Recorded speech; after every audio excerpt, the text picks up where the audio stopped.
Feel free. Don't be scared. Yes, right there. Meaning of life. Oh, hang on. Get her first. But I just finished, or I'm almost done with the first book. What does the hand symbol for the sign of the tree look like? I couldn't imagine that.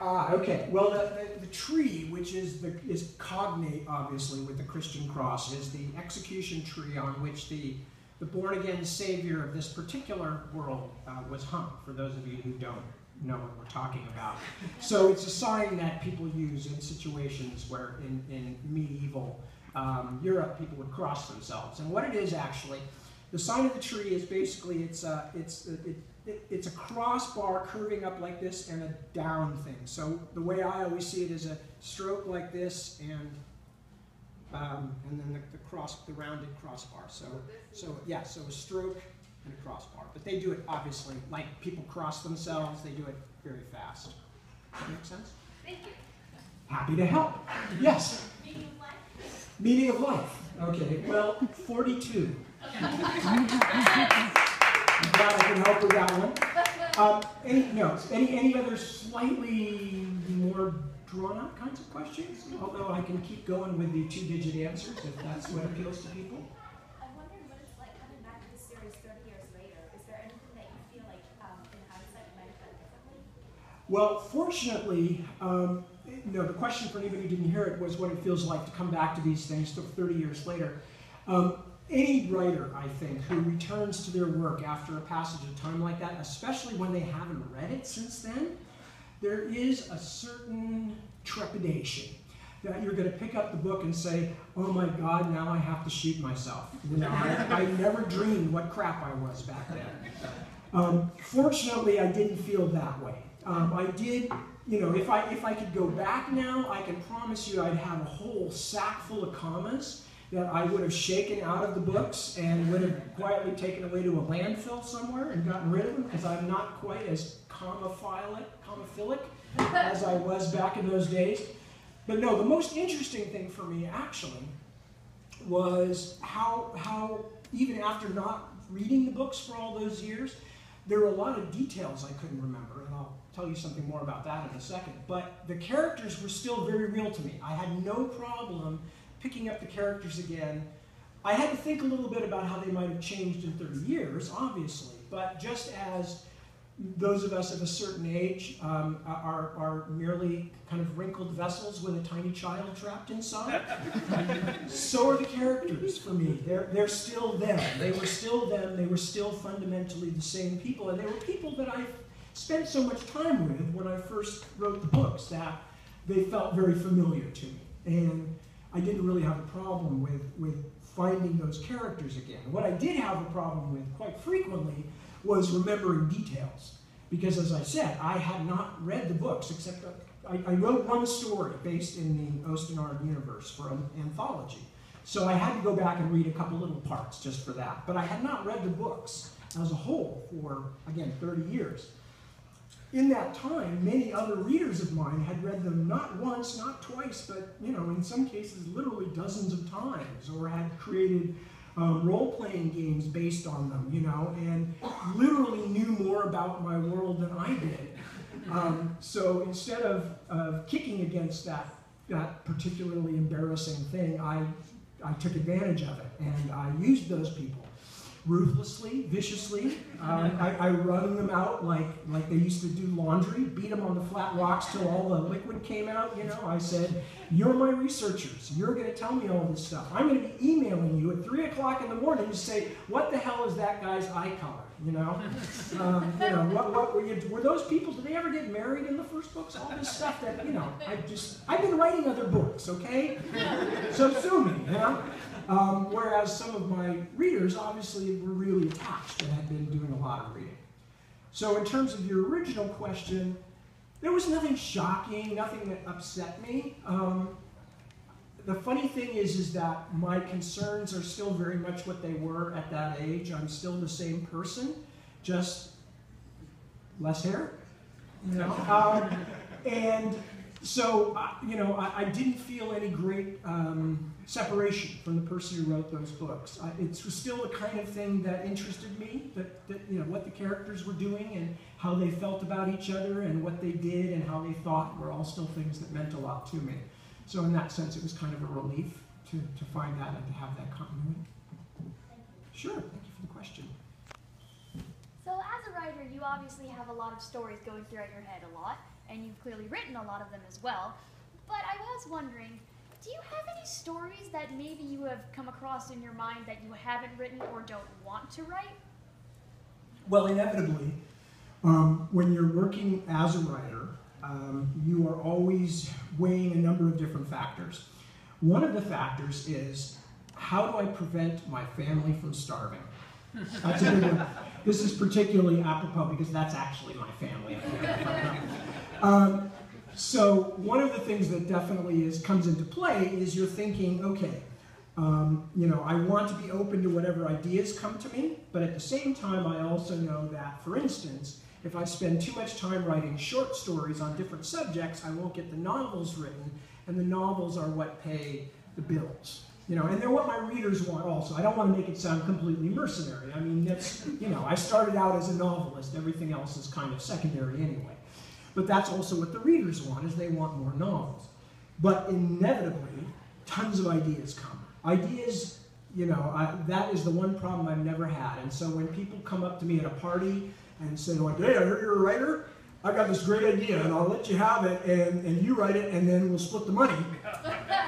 You know, I always say to them, hey, thanks, but, you know, actually, lack of ideas is not my problem. And I'm sure you'll do a much better job with it yourself, you know. So good luck to you.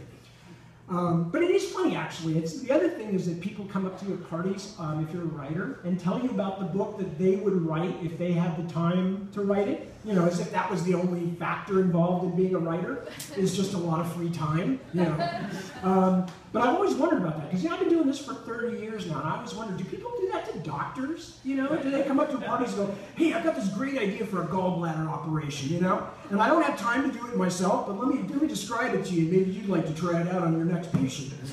I don't know. Anyway, so there are tons of ideas. I have lots of ideas. I cannot walk down the street most of the time without ideas popping into my head. And the difference between being a writer and being other people who have those kinds of ideas is I do potentially have something that I can do with it. You know, there are things that I can do with them. So what I do is sort of put them, as I think of it, in the hopper, which means I just kind of toss it in the back of my mind. And they go live back there. And, you know, yes, you probably should feel sorry for them because it is scary in there. You know, there's some weird-ass stuff going on. But the strong ideas, the brave, the bold ideas, they survive and thrive. And sometimes they eat smaller ideas, you know, and they kind of become larger organisms. And after a while, if they're still in there, then I begin to take them more seriously and begin to say, okay, this is an idea that seems to have some staying power. And over time, then they begin to accrue other bits with them, and after a while they get to the point where I have to start going, okay, this one's not going away. Well, what kind of a story is it? Is it a novel? Is it a short story? Is it a film script, which is, you know, another great way to not make any money for a lot of time? You know, trust me, as a writer, I can tell you this, there's a lot of ways to not make money with work. Trust me. Anyway, so the ideas go in the hopper and they kind of bounce around there, and some of them never get used at all for anything because I just never have the chance to use them. Others eventually get to be so large and unpleasant that they have to be dealt with. You know, you have to do something with them because they're destroying your peace of mind, and you wind up writing them as a book or incorporating them into another idea. So some ideas, and then sometimes, one other thing you can do is you can do a project like I did with my other many books, which is a series of books about the near future, but most of it takes place in virtual reality with all these different virtual reality worlds. And I got to use like half a dozen or a dozen ideas that I had never found a chance to do anything else with and make them virtual worlds. And that was so cool. I mean, it was like, thank God, it's like a big spring cleaning. You know, you just drag those ideas out to the street and go, there you go, boys, run free. And they have life of their own finally. So that was good. Other questions, other things? Yes, sir, in the back, and then we'll come up to you, sir, young gentleman in the front, but yes. Okay, I have never read any of your work, but your reading has certainly hooked me.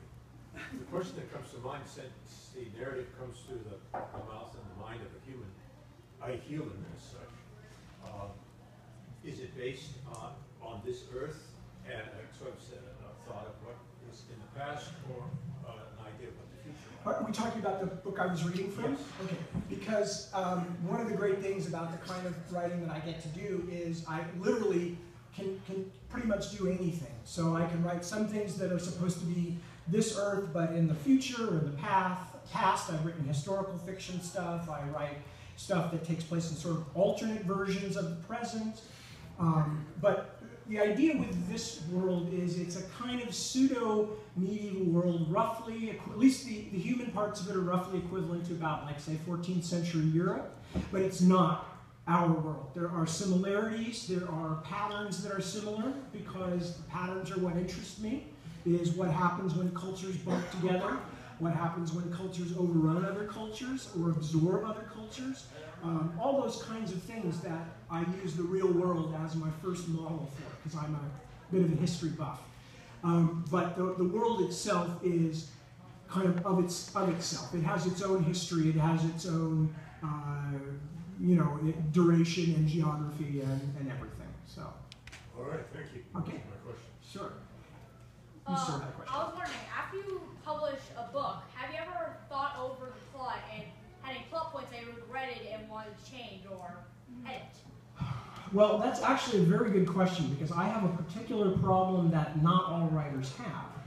And that is that because I tend to write these very long stories, they are oftentimes I have committed something to paper and to publication for the first volume, and the end of the story, I may not be actually writing it for maybe 3 more years. So, I've said this before, so those who've heard me speak before, bear with me, but you can imagine, if you get into a first volume, and you have a character, and you kill him off, or her off. I don't mean to be sexist, I'll kill anybody, no problem. But if you have a character and you kill him or her off in the first volume, and then 2.5 years later, you're writing the end of the story, and you're suddenly realizing, oh my God, I really need that character. And I killed him in the first book, and I've already published that book. It's not just that I already wrote it, I published it. People have bought it and taken it home, right?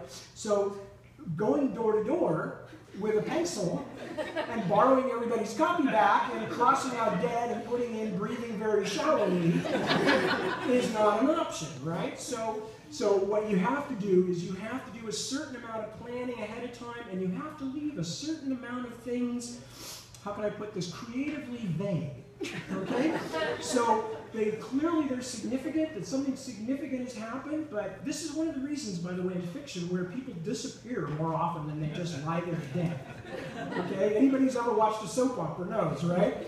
If they're lying there dead, okay, either they're not dead, right, or they've got a twin. There's always these rules in place, and it's true for fiction in general, right? So what you have to do is find ways to leave some of these things creatively vague so that when you get to the end of the story and you publish the first 2 volumes or so and you realize you've made a terrible mistake, you can fix it at that point by suddenly pointing out that that character who everybody assumed was dead was in fact just, on a pleasure cruise.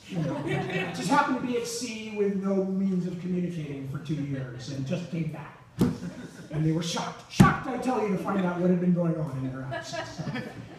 So, but in general, that is also one of the things about writing, especially complicated books like I do.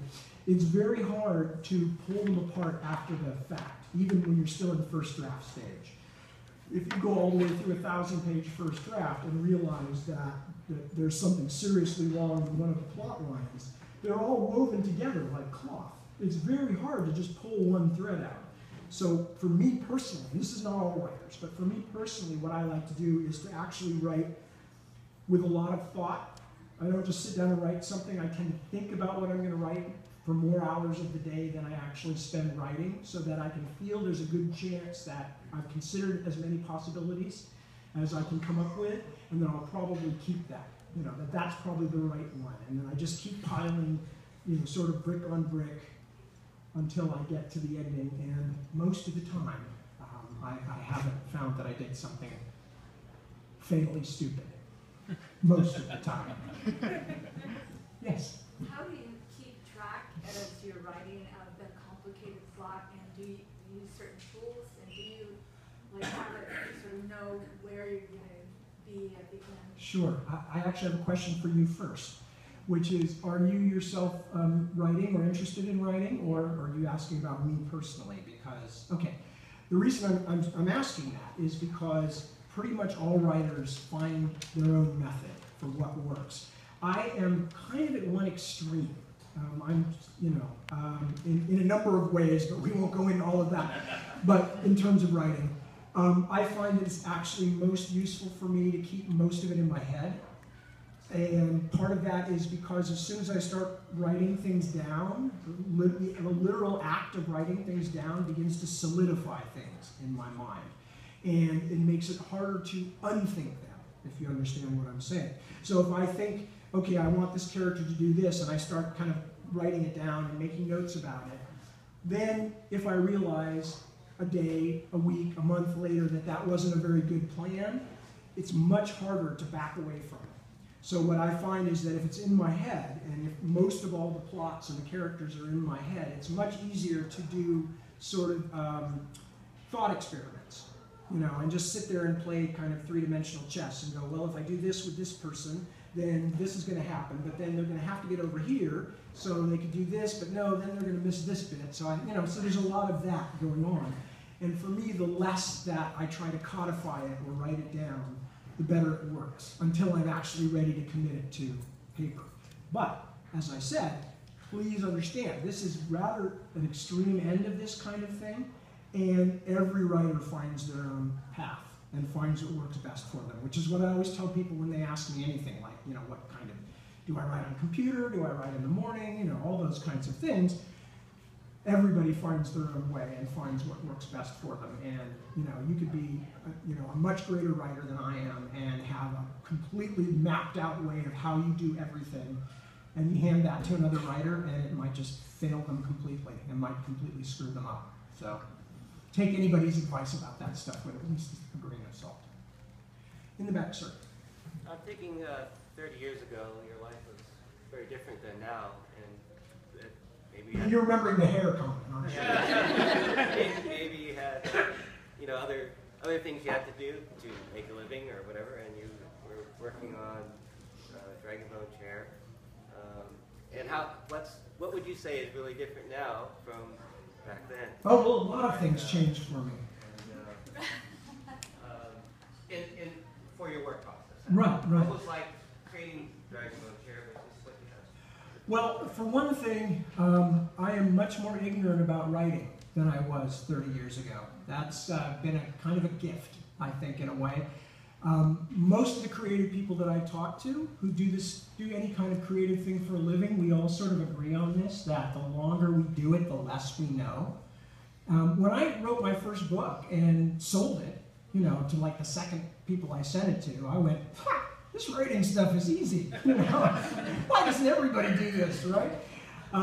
And even when I was doing the Dragon Bone Chair in that first series, because that was only my second book, the Dragon Bone Chair, I had a lot of kind of ideas about, all these things I was going to do, and it never occurred to me that it was really ridiculously difficult to write a book that long with as many different ideas in it as I wanted to have, and I wanted to talk about the meta structure of contemporary fantasy, and I wanted to talk about Tolkien and his effect on me and on other writers, and yet I also wanted to tell a good story, but I wanted to bring in issues of the unreliability of history and all these things.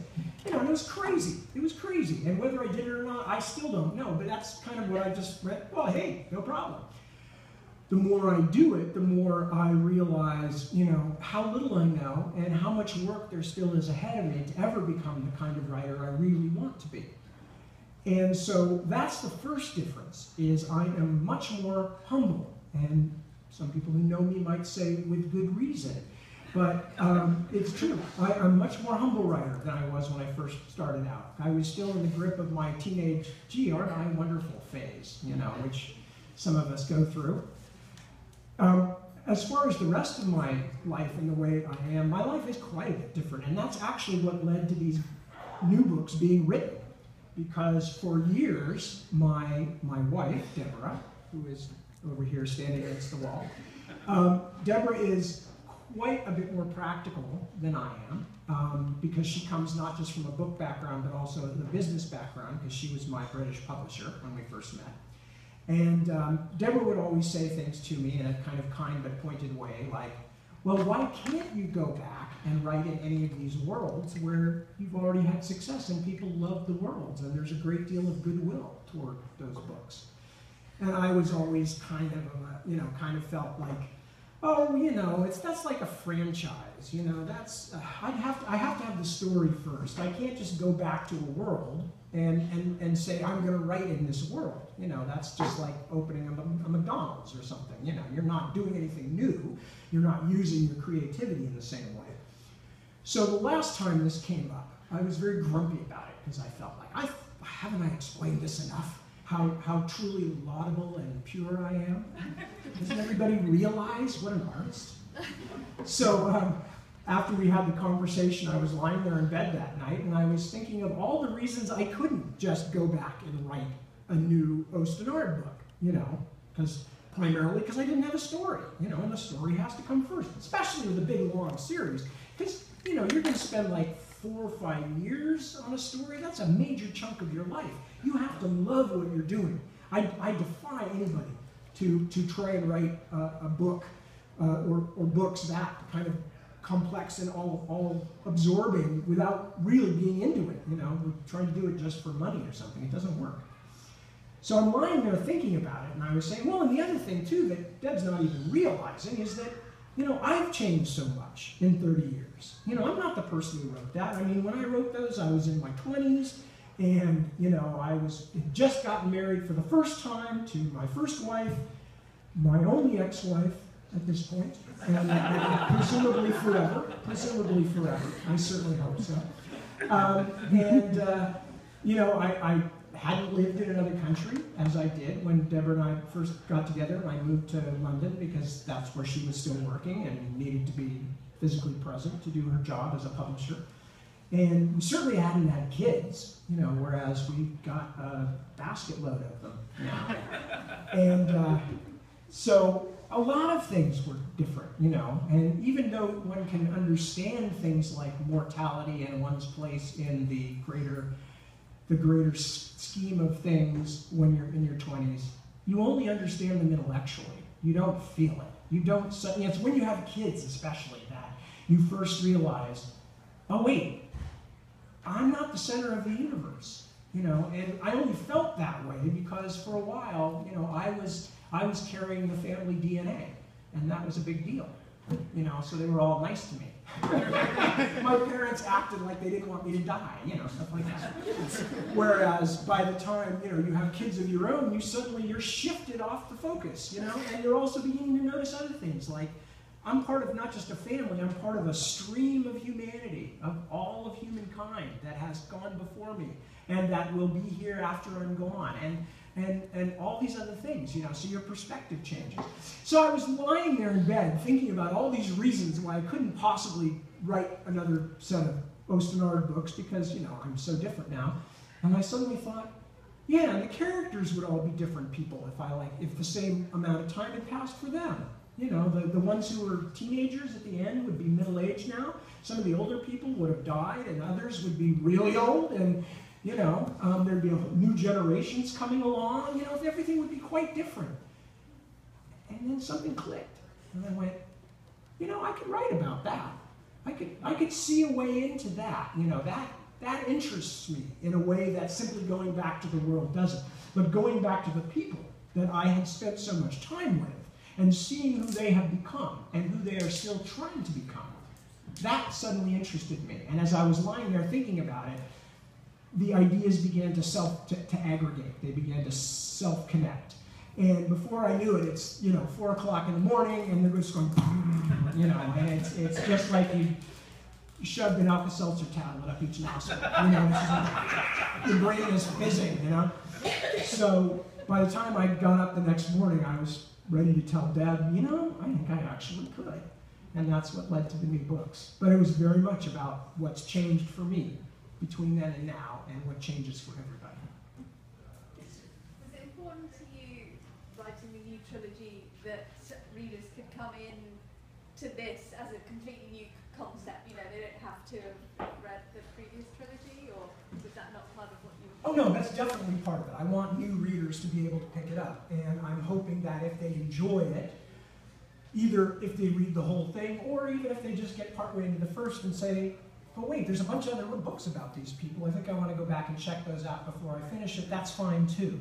But I tried very much in these books to, without overwhelming everything with backstory, I tried to explain things as I went through the story, so that the casual readers or new readers could pick it up and understand enough to enjoy it as it was. Because I don't want to write just for my older readers. For one thing, because some of them are dead now, so just from a purely financial, practical point of view, that's not a good strategy. We need these young folk here, like this gentleman, right? And so get them hooked young. Get them hooked young, absolutely. So that was very much my plan. But at the same time, I am also keenly aware and fanatically grateful for the fact that so many people read the earlier books, that when I announced I was doing these new ones, there was really an outwash of really love and kindness about them, and it was so gratifying. So there's also was a very strong feeling of, like, do not disappoint the older readers either. Don't scare off the new readers, but don't make the older readers feel like he's killed it. We love these stories, but he's killed it. And, certain names pop to mind, George Lucas, and, we all know the kind of feeling that somebody has when something that they have loved deeply all their life suddenly is given new life, and that new life is not what we wanted. And I'm not really blaming George. I'm blaming certain things about George, like his inability to work with scriptwriters. But, so, anyway, point being, yeah, I wanted to do both. I wanted to encourage new readers, but I also wanted to keep the old readers from wanting to come after me with torches and pitchforks, because that's not a nice way to spend the day. You had a question. Yeah, I'm a big fan of your book, Caliban's Hour. Oh, thank you. Which is, a while ago. Yes. And it's very different from your epic fantasy trilogies. I'm just wondering if you can talk to us a little bit about what motivated you to write this in the middle of writing all of it. Well, actually, that's, again, this one comes down to her over there. When I first moved to England, I had just finished To Green Angel Tower, which was the last book of the Dragonbone Chair, blah, blah, blah, that series. And I had not yet started the Otherland books, and I was kind of between books, and I had just moved to England. And Deborah, around the same time, was doing a series. She was my publisher, and she was doing a series of novellas that she was having some of her favorite writers do. And so she said to me, is there one you'd like to do? And I said, well, I don't know, but I've always really liked The Tempest. The Tempest has probably always been my favorite Shakespeare play. That doesn't mean I necessarily think it's the best, but it's always been my favorite. It's the hardest to define as to what it is. Is it a comedy? No. Is it a tragedy? No. It's a magic play, is what it is, and it's full of amazing stuff. And Caliban has always fascinated me, because Caliban, I think it's one of the things that proves Shakespeare's genius, in fact, we know he was a genius, but sometimes people, have to think a little bit before they come up with, what precisely he did. They've just been told by other people, that he was a genius.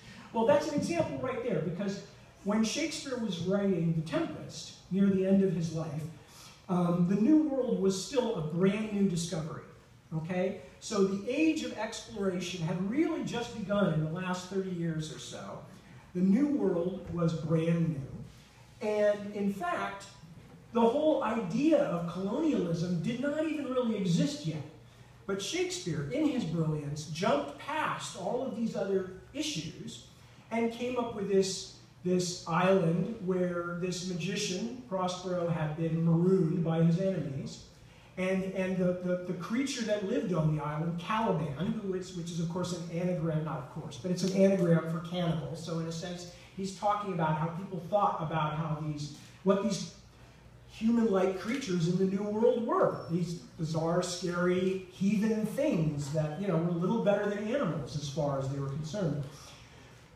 But the first thing that Caliban says, this monster, in a sense, the first thing Caliban says in the play is, "This was my island once," he says to Prospero the magician. Because Prospero the magician has come there and basically made Caliban his slave. And has raised him, he's raised him from childhood, but turned him into a beast of burden, while also telling him, "And this is my daughter Miranda, and if you touch her, I will punish you so terribly." So the only female on the island, the only other humanoid creature on the island, he's been told, "You can't go near her. She's too good for you. I have raised you. I have brought you up out of the muck and the mire, but of course I've turned you into a slave, and you're going to work for me the rest of your life." Now, for 1590, whatever it was, when Shakespeare wrote it, that was a pretty amazing apprehension of the coming problems of colonialism and of the New World and of all the things that the Europeans were going to run smack into as they went out into the world and found these uncivilized countries or these uninhabited lands. So the play itself always fascinated me. But what began for me as a kind of a political take on it, very quickly, as often happens, politics and fiction are an uneasy mixture at best. At very best, they're oil and water. And what happened very quickly is I became interested in the characters themselves. I began to think of Caliban as an actual person and what had happened and what it felt like to him. And that even the way, because the whole book, for those who don't know, it's a short book of mine, he's telling his story 30 years or 20 years later or something like that. But even the language he's using to tell how these people ruined him, they gave to him. So he could only just express himself in the language that his enslavers gave to him. So there's all these humanist things that started to come up, and then just the specifics of the characters. And I began to really care about Caliban, and to care about Miranda, and even in a weird way to care about Prospero, who was trying to do his best for his daughter and, everything. So anyway, so that's where it came from, and I wrote it as a short novel for Deb for the series, but the series ended because Deb left the publishing company before Caliban got published. So her successor there published it as a short novel, and that's one of the reasons. And then my American publishers, not my normal American publishers, published it with the most god-awful cover, which was actually better than the one they had originally tried to do, which was like a romance cover. Because the whole point of the story of Caliban's Hour is that 20-something years after the Tempest, they've ditched Caliban on the island, that's what happens at the end of the play, and gone back to Italy. And 20 years later, Caliban finds his way back to them and climbs in Miranda's window, who's now a middle-aged woman, climbs in her window at night and basically tells her, "I'm going to kill you for what you people did to me, but first I'm going to make you listen." Kind of like me. Nothing like a captive audience, swear to God. But anyway, so the original cover, that's the revised and better cover. That's the best of the two versions that they did, but there was an even earlier version where they had Miranda, who, remember, is a perfectly respectable middle-aged woman by this point, except in the cover version, she's reclining on the bed in a filmy peignoir, utterly transparent with the light coming through behind her. And standing in the window is what's supposed to be Caliban, and basically looks like a profile of Arnold Schwarzenegger. Standing in a window looking down on the, and it was just the most horrendous thing I'd ever seen. And I was also saying, look, guys, I shouldn't have to tell you this, but we men are insecure creatures. There is no heterosexual male in the world that is going to walk up to a bookstore counter with that book in his hand. Because it looks like Love's Savage Glandular Fever or some other romance novel thing. I don't know. Anyway, so they gave me one of those two. They actually did two copies, two different covers, both pretty god-awful as a compromise, but not the original one, which was even worse. Did that answer your question? Thank you for letting me get that out of my system. I've been carrying that around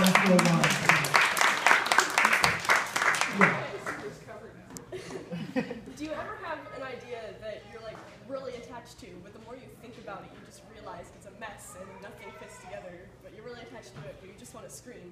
And how do you deal with that? And I deal with that by the one thing that at this point separates me from you, which is the patience of extreme age. I know for a fact that not all ideas are ready when you first have them. And in fact, some ideas have to be put aside, like an especially fragrant cheese, to sit somewhere in a dark place, isolated from the noses of everybody, until they are ready to be revealed to the world. So I have lots of ideas that aren't ready. And some of them really literally years and years and years before they turn into something. And that's what I was talking about earlier when I said I just kind of throw them in the hopper, and then they have to make their own way. And if they go away again, then they weren't ever going to be anything. That's kind of how I figure it. But if they stay, if there's still something in them that excites me and intrigues me, then eventually I will start to figure out the rest of the idea. Because not all ideas are ready when you first have them. They're just not. You have to let them get complicated. You have to let them grow. You have to you have to take them out every now and then and look at them and say, why did I like this so much? Oh yeah, I remember that part. That's really cool. Yeah, yeah. But sometimes you have to say, why didn't I do anything with it? Oh yeah, because that part's really stupid. And then you put it back again. So that's the main thing. And somebody like you, very creative person, you're going to learn. You're going to have projects in different stages as you go. Some of them, they'll just have to wait until they're ready. And they will get themselves ready. And some of them will never get ready. And sometimes you'll have to go in there in the dark of night and take them out and whack them on the head with a hammer and quietly flush them down the toilet, just like all those goldfish when they passed their sell-by date that we were given as children. Goodbye, Swimmy. But anyway, so yeah, that's the general idea. Any last questions before we say, oh, we've got a bunch over here. Yes, sir. There's a lot of great fantasy, sci-fi that's come out lately. And I'm wondering, are you reading any of it? And do you have any favorites? Thank you for putting it that way, because usually what people do is say, what's really good in fantasy or science fiction right now? And I always have to stand here with this pathetic, stupid look on my face. The truth is with me, I don't read much fantasy or science fiction. And it's not because I don't love it, because I write it because I love it. But it's because, first of all, about 70 or 80% of what I read is nonfiction, because writing and world building, it's very important to read a lot of history, a lot of science, to have a good idea about how things work and fit together. But also, when I do read, it's kind of a busman's holiday for me to read other people's fantasy or science fiction, even if they're good. And also, I found that my own fiction most benefits from having as wide a net as possible. So for all of those reasons, I'm never somebody who knows most of what the best stuff is to read, and usually I do the same thing with that I was just talking about with my ideas, which is I wait until like 10 people have told me that I should read something, and then I'll go, all right, and then I'll read it. Whereas when I was younger, anything that came out that looked remotely like I'd be interested, I would pick it up. So if you have specific questions about what's good these days, oh, no, I am not your huckleberry. I'm saying there's a lot of good stuff out there. Oh, there is. And I read it. I'm just wondering if you... Yeah, no, and there is. And every time I pick something up that somebody recommends to me, I say to myself, oh, wow, there's a lot of cool stuff happening these days, But that's true in almost all the arts. It's only people who go through their cycles. I know so many people are always telling, my age, well, in music now, it's just crap. And I'm going like, no, you just don't like new music. You're just old, Let's face it, right? And, the same is true with anything else. There's amazing, wonderful stuff being written. I try to pick up some of the award winners and things like that, and they're just, most of them. You must get asked to provide quotes for other people. Yes, I do, but that's another thing I oftentimes just don't have time for, because I'm just, between driving a bunch of teenagers who haven't got their driver's licenses yet, and writing and researching and stuff like that, I never have as much time as I'd like to read other people's fiction. So occasionally I'll do it as a favor for a very close friend or something, but I get sent 2-3 things a week, and not a chance I can get to them, unfortunately. Well, we all wish Martin would write more and read less. Well, yes, but although, George was writing for a long time before he ever began Game of Thrones, so if he's taken it slow, he's probably earned it. So. But, yeah, some of us do finish books. Some of us do. I didn't. It wasn't pointing at anything or anybody. No, I have huge respect for George. He's an excellent writer, and he's a good guy, too. Somebody else back here had questions? Yeah, right here. Well, I guess in kind of along those lines, and having said your parent teens, ever since I first read The Otherland, I've jokingly told my friends who've had kids older than mine, when's the neck port gonna come? And now that I have a teenage son who's 15 and lives by the computer, I'm like, okay, when's the neck port? Yeah, exactly. And writing those in '96 before I'd ever even searched the internet, where did it come from? Well, I actually had an advantage that a lot of people didn't have, which was back in the late 1980s. I was working for Apple Computer for a while, although I wasn't doing anything particularly technical to begin with. I was working on the engineering libraries. So, putting together databases of questions that kept coming up all the time. Engineers who did Apple work would kind of, keep coming back with the same questions like, why do I always want to kill customers and stuff like that. But the actual technical questions, we would save the answers, so we didn't have to just keep giving them out, and it became what was called the Technical Information Library. Partway through that process, I began working with a friend of mine on trying to bring video and interactive media in general into the library so that people could actually watch little bits of video on how to fix things or do exploded diagrams to see inside things and stuff like that. During the course of that, this was back, as I said, 87, 88, there was a lot of the early days of what was called interactive multimedia and virtual reality and the early days of HyperCard, and all these things were going on. So we went to a lot of conferences and went to hear a lot of futurists in the field talking.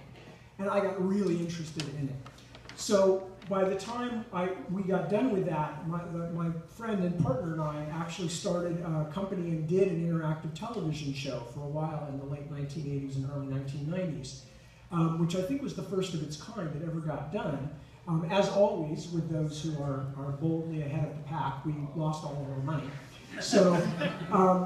But also at the same time, I was very frustrated by the fact that I could imagine all these things, but I couldn't do them yet because the technology was still years and years away.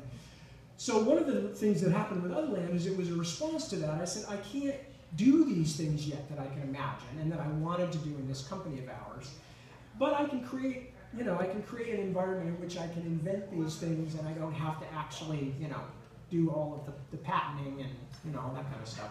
So that's where Otherland came from, in part. The other place it came from, in part, was the Fairyland ride in Disneyland. No, it did. I realized that one day. It was that riding on a little boat with Snow White saying, "Oh, look, it's Toad Hall. And over there, that's Cinderella's castle. Wave." So that, I realized many years on, was that other kind of great spawning impulse for the Otherland books. Yes? So I saw an interview where George R.R. Martin interviewed Stephen King, and he asked, how the hell do you write so fast? And Stephen King says, well, I force myself to write at least 6 pages a day. And George said, oh, I'm lucky if I get 6 pages in a month. So where do you fall on how? I shoot for 6 to 10 in a day, but then not every single day do I get a chance to work. I'm not even looking at you guys, so you can look at But, I'm pretty fast. But again, see, the difference with me is, I don't know, I know Stephen King for a fact, how he works. He's one of those writers who sits in front of the keyboard and writes and thinks and writes and thinks. I am one of those writers who goes off and thinks first, sometimes for 4 hours, and then when I sit down, I'm ready, and it just kind of comes out. And so I will write those 5 to 10 pages kind of in a stream. Maybe I'll only actually sit at the keyboard for an hour, hour and a half, but it comes out, because I've thought it through ahead of time, because that's just what works best for me. So, and also because I like lying down in the middle of the afternoon. We maybe have time for one more question if anybody's got one before we start signing books. 2 more questions. Right? Yes? So, your first novel, how old were you and what thoughts were going through your head to write this novel, and how much writing had you done before that? My first novel was Tail Chaser's Song. I wrote it, well, it was bought in 1984, so I would have been 25 and 26 when I was writing it. What happened there is, this is something that also that people who've heard me speak have heard before, so bear with me, family and friends. When I was young, when I was really young, I was always very pleased because people used the potential word a lot about me. They would always say, oh, you know, Tad, he can do all kinds of things, you know, and he likes to draw, and he likes music, and, you know, he has so much potential. And at that point in my life, when I was, you know, 9, 10, 11, 12, that was a very good word, potential. As I got to be a little older, you know, like into my 20s, and I had decided not to go to college because I was working on various creative things, the P word becomes a little bit more of a pejorative, you know, it's kind of like, oh, Tad, yes, he had such potential. So I got to that point sort of in my mid-20s where I was doing all these different things creatively, trying to make them work. I was doing radio, I was in a band, rock and roll band, and I was doing cartooning and illustration and things like that, and having very middling to not success. And working a number of what I can call nothing other than crap jobs. They were crap jobs, let's be honest with ourselves. They were crap jobs. I was folding burritos, I was selling shoes, you know, I was doing whatever I had to do through newspapers, you know, while I was trying to make those other things work. And that's the reason I didn't go to college, where everybody in my family and all my friends had, but I was in kind of a mode of, that's not what I want. I want to make one of my creative endeavors work. But increasingly having to work with other people, not that I don't like other people, they're okay. But having to work with other people creatively was becoming more frustrating to me because a lot of my friends, for instance, like in the band and stuff like that, were going through phases that I'd gone through several years earlier, where they were like, oh man, I just worked today, you know, I don't think I can do rehearsal, you know, I can't go to rehearsal, or you know, man, my girlfriend, man, she totally threw me out. I got no place to live, so I've got to like go be nice to my parents. I can't play tonight, you know, that kind of stuff. And at a certain point, you know, I'm pretty ambitious, and I get frustrated with that kind of stuff. And so I just kind of got more and more interested in things I could do by myself in my own time, because I was also working 2 or 3 jobs at a time, you know. So I would, you know, go wait tables, and then I'd go work at an all-night answering service and get back at 4 in the morning, and I'd have a couple of hours, you know, that I was still awake, and I'd start doing things on my kitchen table, like writing my first book. So all of those things kind of fed into it together, and I began to think, yeah, maybe this will work for me. It's, you know, something I can do in my own time. I can shift it to whenever I'm available. I have stories I'd like to tell. I've always been a reader. I come from a family of readers and talkers, surprisingly. And so all of these things kind of factored together. So that's when I started writing, was in my mid-20s. And then I was lucky enough to sell the cat book. And from that point on, it was just a continuing rocket ride to mediocrity. You knew you could write that novel, that first novel? I didn't know anything, but I did think, and I think a lot of writers have this experience, I did think I read enough books that I think I can tell if my book is worth reading, you know? So I'm going to try. I'm going to see, and if when I'm done with it, I can read it and honestly say, yes, I think this is a similar quality to what's out there, or better than some of the things I'm reading that I'm not too impressed with, then, you know, it's going to be worth it for me to try and send it out. But I take it by the kinds of questions you're asking that you're also a writer? Yeah. The main thing is write and write and write some more, and write what you care about. Don't try to outthink the market. The market is messed up and crazy at the best of times. Write the book that would excite you if you came across it. Write something that just really revs you up and that makes you say, this is what I want to read. Because then you'll know. You'll know when it works. But also, write a lot. And last thing, read many different kinds of things. Not, it's like, for instance, if you want to write mysteries, don't just read mysteries. You know, read everything. Read modern fiction. Read poetry. Read Dickens and Austen. Read, you know, Wilkie Collins, for God's sakes. I mean, you know, read anything you can find. Read Elmore Leonard. You know, I mean, whatever you're reading, or whatever you're writing, it will benefit from you bringing as wide as possible an experience into it, instead of just reading the kind of things that you want to publish yourself, which makes for a very narrow thing. So good luck. Any last questions before we? You mentioned having ideas in your idea bank, and then that when it's survived, that you then have to decide whether you want it to be a short story or a trilogy or whatever. Do you find that making that decision before you start writing is important, the length? Like, have you ever started something as a short story and realized that it was going to end up a trilogy? Not really, because that's one of the things that happens later on in the selective process, but before you begin writing is an idea, because a lot of it has to do with how many other ideas that it's collected, how many other bits have started to adhere to it. So, you know, if you have what started out as a tiny idea, and by the time you're really considering writing it, you've already thought of like 24 characters that would work well, and you know, a vast landscape of physical geography, or an entirely different set of physics, or something, you know, then it may be one of those big novels. Whereas, and also novels in general tend to be, you know, about bigger movements, whereas short stories are usually about a moment of change or a moment of understanding or things. So there are certain things built into it. And the same thing is also true in terms of different forms of writing. Like, you know, some things feel very visual or very much like they're in the syntax of film, you know, because the way you see them is very visual. Whereas other things, you can say like, oh, I couldn't get all of the stuff that I'm really interested in into a film. This is not a script, it's really more of a novel. So yeah, it's just kind of a question of getting to that point and letting it tell you what it wants to be. So I think at this point, since we have still have some time left to sign books, that is what I would like to do. So I would like to thank you all very much for being such a kind audience and coming to join me tonight, and it's a pleasure to see you all. Thank you very much.